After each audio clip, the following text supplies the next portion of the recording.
नमस्कार, जी बिजनेस के special show में आपका स्वागत है। यह मनी गुरु शो और आज हमारा लोन स्पेशल है। यहाँ पर आज लोन बाजार के ऊपर चर्चा करेंगे हम और साथ ही आपके लोन से संबंधित प्रश्न यहाँ पर उठाएंगे। आप इस शो का एक सीधा एक डायरेक्ट हिस्सा बन सकते हैं, अपने प्रश्न यहाँ पर भेज सकते हैं। साथ ही तरीका को बता दें, किसी भी तरीके के लोन पे, चाहे वो होम लोन हो या कार लोन, चाहे एजुकेशन लोन, अगर आपको सवाल पूछना है तो करना सिर्फ ये है कि अपने मोबाइल के टेक्स्ट राइटिंग मैसेज बॉक्स में जाकर कर्ज लिखकर साथ ही अपना पूरा सवाल लिखकर हमें भेज देना है 57575 पर। चलिए, आज आपके सवालों का जवाब देने के लिए हमारे साथ जुड़े हैं स्टूडियो में बलवंत जैन जी, जो कि CFO हैं अपना पैसा.com के। बलवंत जी नमस्कार, स्वागत है आपका जी बिजनेस में। साथ ही देख लेते हैं किन मुद्दों पे आज चर्चा करेंगे। सबसे पहले शो में काफी इंटरेस्टिंग प्रश्न आए हैं, उनको देख लेते हैं। लाइनअप में कौन है यहाँ पर कॉलर्स। प्रॉपर्टी ट्रांसफर के ऊपर एक क्वेश्चन आया है, क्या इश्यूज हैं इस पर नजर डालेंगे। साथ ही साथ टैक्स बेनिफिट होम लोन पे कैसे मिलता है, इसके ऊपर भी नजर डालेंगे। इसके अलावा कार लोन के क्या विकल्प मौजूद हैं और कितनी EMI बैठेगी अगर आपको कोई कार लोन लेना हो, तो इस प्रश्न के ऊपर भी नजर डालेंगे। चलिए पहले कॉलर के पास चलते हैं। इस समय हमारे साथ लाइन पर जुड़ चुके अपने प्रश्न पूछने के लिए मनोज शर्मा जी मुंबई से। मनोज जी नमस्कार, स्वागत है आपका जी बिजनेस में। पूछे अपना प्रश्न। नमस्ते जी। नमस्ते जी। अच्छा, मेरे दो प्रश्न हैं जी। पहला प्रश्न मेरा ये है कि मैंने एक प्रॉपर्टी 45 लाख में खरीदी थी नवंबर 2009 में। ओके जी। और मैं अभी उसको बेचना चाहता हूँ जी। तो 45 की प्रॉपर्टी अगर मैं 55 या 60 की बेचता हूँ, जो मेरा एडिशनल अमाउंट जो मतलब मुझे मिलता है, इनकम होती है, इस अमाउंट को मैं स्ट्रेट दूसरी प्रॉपर्टी में डालना चाहता हूँ। जी बिल्कुल। ठीक है, तो लेकिन ये एडिशनल अमाउंट पे क्या मुझे इनकम टैक्स लगेगा?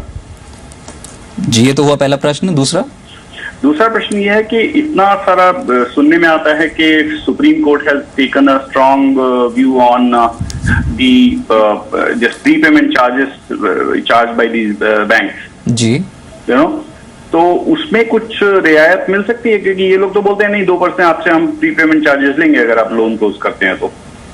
जी, बस आपसे ये जानना चाहेंगे, जब आप लोन भर रहे हैं इस प्रॉपर्टी का, आपने क्या क्रेडिट स्कोर अपना जानने की कोशिश करी? आपने रेगुलरली अपनी EMIs भरी हैं? एब्सोल्युटली, एक दिन का भी फर्क नहीं रहा कभी भी।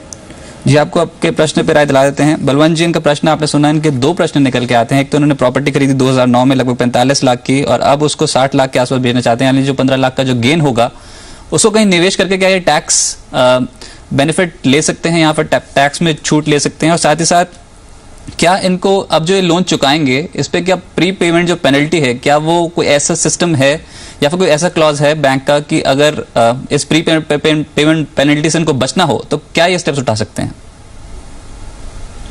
देखिए मनोज जी, ऐसा है कि जो प्रॉपर्टी बेचने पे जो आपको प्रॉफिट होगा उस पर दो टाइप का प्रॉफिट होता है।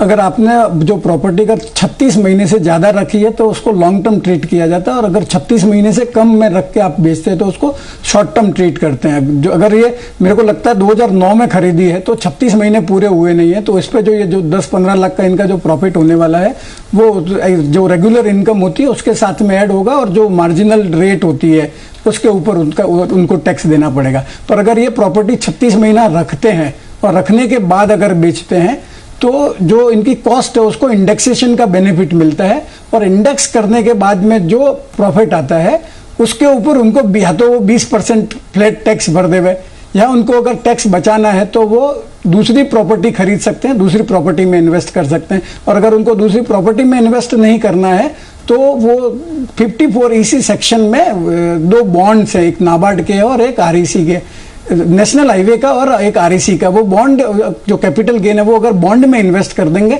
तो उनको कैपिटल गेन टैक्स नहीं लगेगा, बशर्ते वो प्रॉपर्टी को 36 महीने कम से कम रखते हैं और उसके बाद बेचते हैं। और जहां तक उनका दूसरा प्रश्न है उसमें ऐसा है कि जो प्री पेमेंट की पेनल्टी है वो निर्भर करता है कि उनके जो एग्रीमेंट है, लोन एग्रीमेंट है, लोन एग्रीमेंट में क्या लिखा हुआ है। लोन एग्रीमेंट, मेरा सजेशन है कि उनको लोन एग्रीमेंट पढ़ लेना चाहिए, जिससे उनको मालूम पड़ जाएगा। पर नॉर्मली बैंक से अगर आप अपने खुद के सोर्सेज में से अगर लोन रीपेमेंट करते हैं तो बैंक प्री पेमेंट चार्जेज नहीं लगाती है। और नेशनल हाउसिंग बैंक का सर्कुलर भी आया है जिसमें उन्होंने जो हाउसिंग फाइनेंस कंपनी है उनको इंस्ट्रक्शंस दिए हैं कि आप अगर जो बोरोर है अपने खुद के सोर्स में से रीपेमेंट करता है तो आप उस पर प्री पेमेंट चार्ज नहीं ले सकते। इसके अलावा अगर जैसे पार्ट पेमेंट करते हैं 25% तक तो भी प्री पेमेंट चार्जेज नहीं लेती है नॉर्मली बैंक। तो उनको पहले तो उनका एग्रीमेंट देखना जरूरी है। जी बिल्कुल। तो मनोज जी, उम्मीद है आपको यहाँ पर डिटेल राय मिल गई होगी। साथ ही अगले कॉलर के पास चलते हैं। इनका प्रश्न इनफैक्ट हम SMS के जरिए आया है। बलवंत जी, प्रश्न ले लेते हैं। जतिन मंगेशकर जी का ये प्रश्न है मुंबई से, और इनका प्रश्न प्रॉपर्टी ट्रांसफर से जुड़ा है। काफी इंटरेस्टिंग प्रश्न है। 3 महीने पहले इन्होंने 16 लाख होम लोन लिया था और अब ये चाहते हैं कि जो प्रॉपर्टी है ये अपनी बेटी को गिफ्ट कर दें, और जानना चाहते हैं क्या बिना लोन ट्रांसफर किए प्रॉपर्टी ट्रांसफर हो सकते हैं इनकी बेटी के नाम? ऐसा है मंगेश जी की, जब बैंक लोन देती है तो वो जो प्रॉपर्टी है वो सिक्योरिटी लेती है।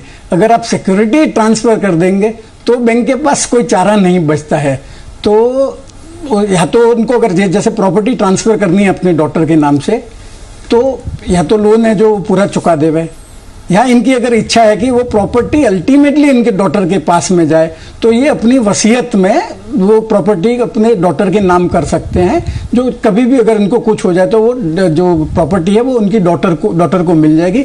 और अगर जो लोन आउटस्टैंडिंग है उसको सिक्योर करने के लिए वो जो लोन की अमाउंट के बराबर का टर्म इंश्योरेंस ले सकते हैं। तो अगर जो लोन रीपेमेंट का पीरियड है, अगर उसको वो खत्म होने के पहले अगर कुछ हो जाता है, तो जो टर्म इंश्योरेंस लिया हुआ है वो पैसा मिल जाएगा, उससे लोन का भुगतान हो जाएगा और उनकी डॉटर को प्रॉपर्टी बिना कोई चार्ज के, एन्यूमरेंस के मिल जाएगी।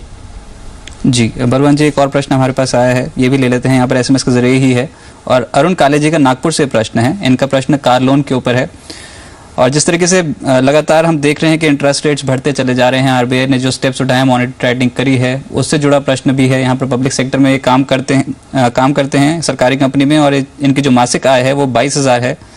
2 साल में ये रिटायर हो जाएंगे और इन्हें 2 लाख लोन मिल सकता है कि नहीं, ये जानना चाहते हैं।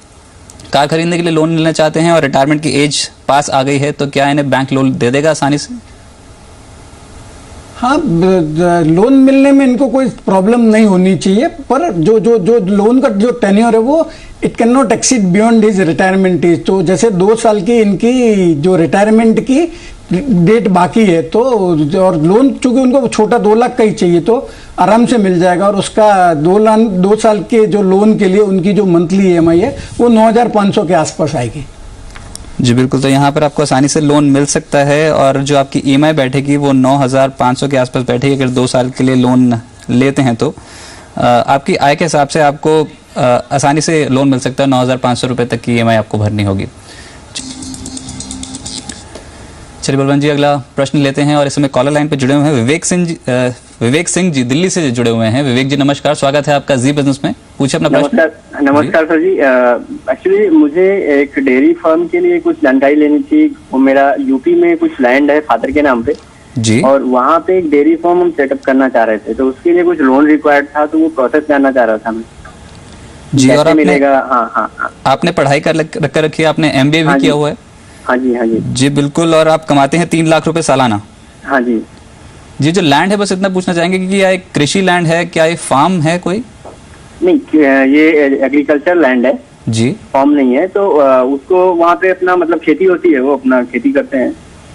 कोई फार्म लैंड, मतलब हाँ फार्म लैंड ही बोल सकते हैं उसको। जी बिल्कुल, एग्रीकल्चर लैंड है, समझ गए हम यहाँ पर। और बलवंत जी, काफी इंटरेस्टिंग प्रश्न है। सेटअप करना चाहते हैं डेयरी फार्म, पर जो इनके पास जमीन है, इन्होंने प्रश्न में लिख के भी दिया है, यहाँ पर लगभग 35 बीघा जमीन है इनके पिताजी के नाम पर, वो एग्रीकल्चरल लैंड है। तो क्या इन्हें लोन मिल सकता है डेयरी फार्म एस्टैब्लिश करने के लिए? देखिए विवेक जी, ऐसा है कि नॉर्मली बैंक्स एग्रीकल्चर जो प्लॉट होता है, लैंड होती है, उसके सामने लोन नहीं देती है नॉर्मली।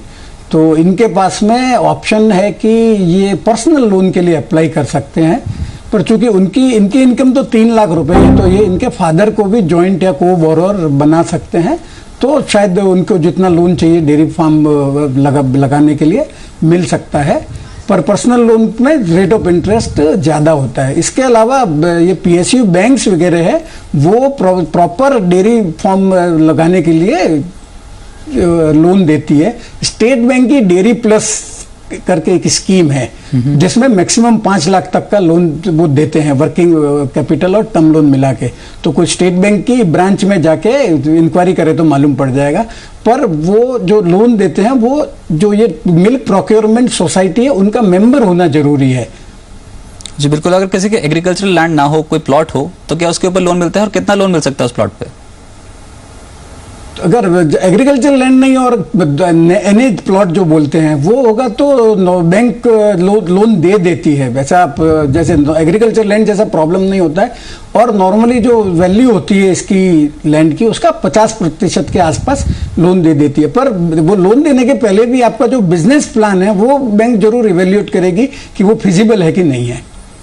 जी बिल्कुल। तो विवेक जी, आपको उम्मीद है कि ये राय मिल गई होगी। अगले प्रश्न की ओर चलते हैं और अपना प्रश्न पूछने के लिए बलवंत जी से में जुड़े हुए हैं यहाँ पर अमित जसूजा जी गंगानगर से। अमित जी नमस्कार, स्वागत है आपका जी बिजनेस में। पूछे अपने प्रश्न। सर मुझे हाउसिंग लोन लेना है प्लॉट के ऊपर, मतलब प्लॉट खरीदने के लिए बेसिकली।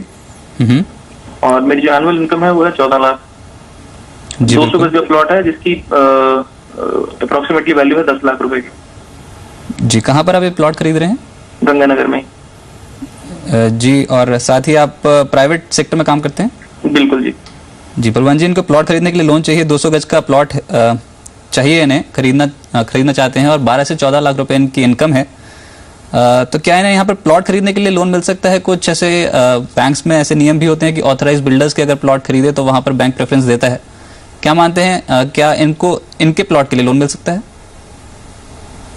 देखिए अमित जी, ऐसा है कि बैंक्स नॉर्मली प्योर प्लॉट खरीदने के लिए लोन नहीं देती है, पर अगर आपकी इंटेंशन उस प्लॉट खरीदने के बाद में उस पर घर बनाने की हो तो बैंक आपको लोन देती है, जिसको कंपोजिट लोन बोलते हैं, जिसमें आपको प्लॉट खरीदने के 2 साल के भीतर भीतर उस पर कंस्ट्रक्शन शुरू करवाना जरूरी है। और आपकी जो इनकम की जो बेसिस है उसके बेसिस पर आपको 40 लाख तक का कंपोजिट लोन आराम से मिल जाएगा। और जो प्लॉट्स वगैरह का लोन देने के लिए नॉर्मली बैंक्स देखती है कि या तो जो डेवलपर्स है वो रेप्यूटेड डेवलपर्स होने चाहिए, या जैसे गवर्नमेंट अथॉरिटीज होती है जैसे हाउसिंग बोर्ड्स वगैरह उनके प्लॉट्स वगैरह, तो उसके लिए बैंक्स लोन दे सकती है। जी तो अमित जी, अगर आप कंस्ट्रक्शन करना चाहते हैं इस प्लॉट पे तब तो आपको लोन आसानी से मिल जाएगा। 40 लाख तक का लोन आपके आय के आधार पर मिल सकता है। कंपोजिट लोन आप बैंक से ले सकते हैं। चलिए इसी बीच अगले कॉलर के पास चलते हैं। विनोद शर्मा जी कोलकाता से लाइन पे मौजूद है अपना प्रश्न पूछने के लिए। विनोद जी नमस्कार, स्वागत है आपका मानी गुरु में। पूछे अपना प्रश्न। मेरे पास ऑलरेडी एक फ्लैट है, लेकिन मैं दूसरा फ्लैट ले रहा हूँ जिसकी वैल्यू है 23 लाख रुपया। जी। मेरी डेट ऑफ बर्थ है 1/8/1958। मेरा मासिक सैलरी है 40,000 रुपया। जी। तो मेरे को होम लोन कितना रुपए तक मिल सकता है? मेरे को अगर 15 लाख रुपया अगर होम लोन चाहिए तो मेरे को मिल सकता है क्या? और मेरी इसकी EMI क्या होगी? जी, आपका जो पहले जो आपने फ्लैट ले रखा है क्या उसका लोन चुका दिया? उस पर कोई लोन ले रखा था आपने?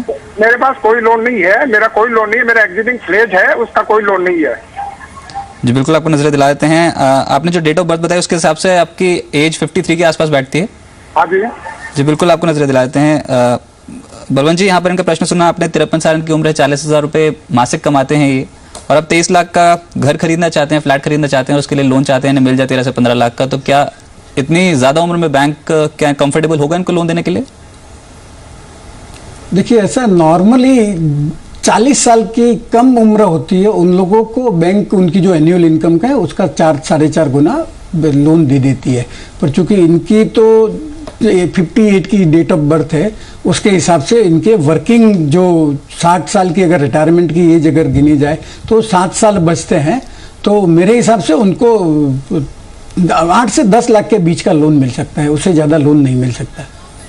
क्योंकि अगर ये गवर्नमेंट सर्विस कोई जॉब में नहीं है और अगर बिजनेस वगैरह करते हैं तो बैंक 65 साल की उम्र तक भी लोन देती है, तो इनकी एलिजिबिलिटी अकॉर्डिंगली बढ़ जाएगी।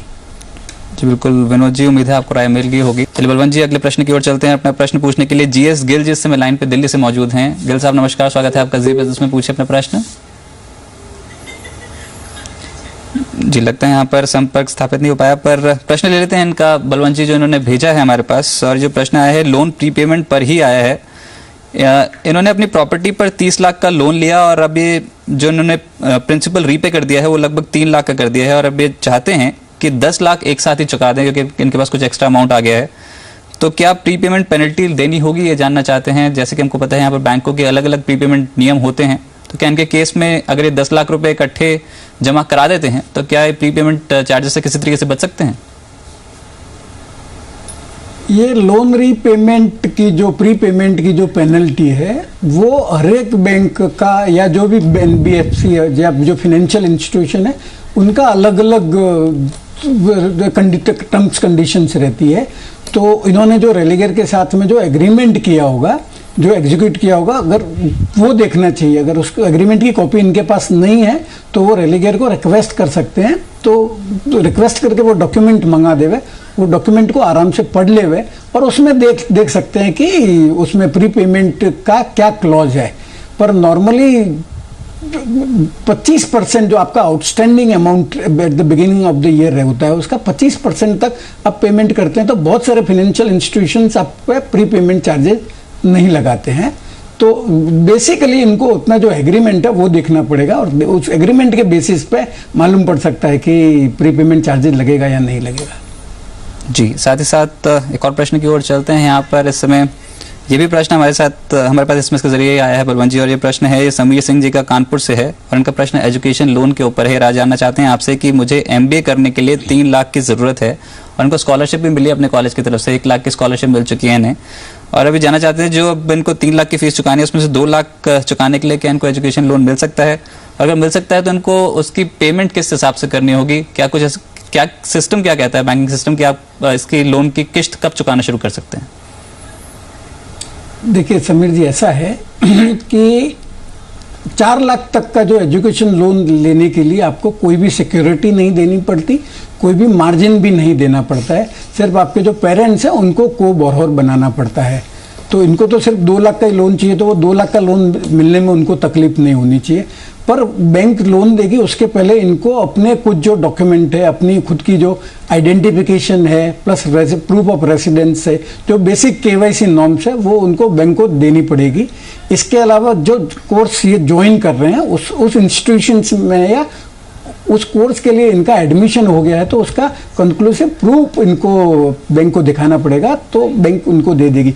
और जहाँ तक रीपेमेंट का जो चार्ज आप पूछे हैं, रीपेमेंट उनका जो जॉब लगने के 6 महीने के भीतर या जो इनका जो एजुकेशन पूरा हो गया उसके 1 साल के अंदर अंदर जो भी पहले हो तब उसका रीपेमेंट रीपेमेंट जो कि ईएमआई है वो शुरू हो जाएगी। पर अगर ये जो लोन का टेन्योर है उसके साथ साथ अगर इंटरेस्ट पेमेंट करते जाते हैं तो उनको इंटरेस्ट पेमेंट में कुछ डिस्काउंट मिलता है। जी, तो समीर जी आपको यहाँ पर राय मिल गई होगी। बलवंत जी बहुत बहुत शुक्रिया आपका हमारे साथ जुड़ने के लिए और लोन बाजार के ऊपर चर्चा करने के लिए, साथ ही साथ दर्शकों के सवालों का जवाब देने के लिए बहुत बहुत शुक्रिया।